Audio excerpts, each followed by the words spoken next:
জানি না এটা বলা ঠিক হবে কি না। এই যে মুকুল রায় মারা গেলেন এবং সমস্ত নেতা নেত্রীরা এত শোক জ্ঞাপন করলেন, এই যে এতদিন মুকুল রায় অসুস্থ ছিলেন, তারা কোথায় ছিল বলুন তো? এবং সব থেকে বড় কথা, আমি আমার ছোটোবেলার কথা মনে করি। ছোটোবেলায় আমি রাজনীতিতে বেশ অ্যাক্টিভ ছিলাম, বাবার জন্যই। বাবা রাজনীতি করতো এবং তার সাথেই আমি খবর রাখতে ভালোবাসতাম, খবর পড়তাম, টিভিতে দেখতাম।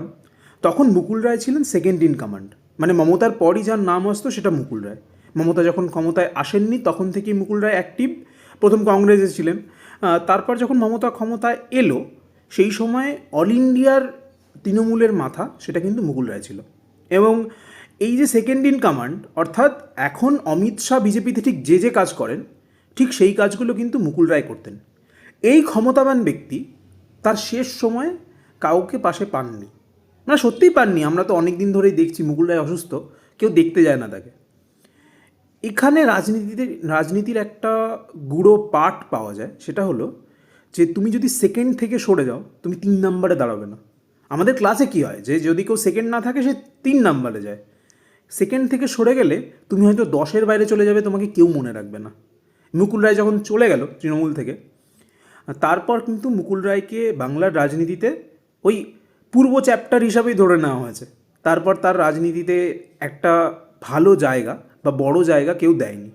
আর সব থেকে বড় কথা, এখানে আরও একটা জিনিস লক্ষ্য করা যায়, সেটা হচ্ছে তুমি যতই পাপ করে থাকো, মুকুল রায় জীবনে যতই পাপ করে থাকুক, এই যে লাস্ট জীবনে, শেষ জীবনে নেতা নেত্রীরা সবাই কিন্তু ভালো কথা বলেছে। কারণ আমরা মনে করি যে কেউ যদি মরে যায় তার সব পাপ ধুয়ে যায়, কিন্তু আমাদের এইটা ভুললে চলবে না, মুকুল রায় যখন জীবিত ছিলেন তখন অনেকগুলো দুর্নীতির সাথে তিনি যুক্ত ছিলেন। আমরা কোথাও গিয়ে মেনে নিয়েছি যে নেতা নেত্রী হলেই সে দুর্নীতি করবেই, এবং সময় অনেক কিছু ভুলিয়ে দেয়।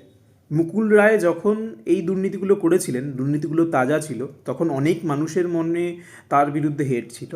এখন সেই হেটটা অনেকটা কমে গেছে। অর্থাৎ সে যত বড়ই ক্রিমিনাল হোক, যদি সময় অতিবাহিত করে সেই পৃথিবীতে, সে আস্তে আস্তে তার পাপগুলো ধুয়ে ফেলে, অন্তত মানুষের মনে।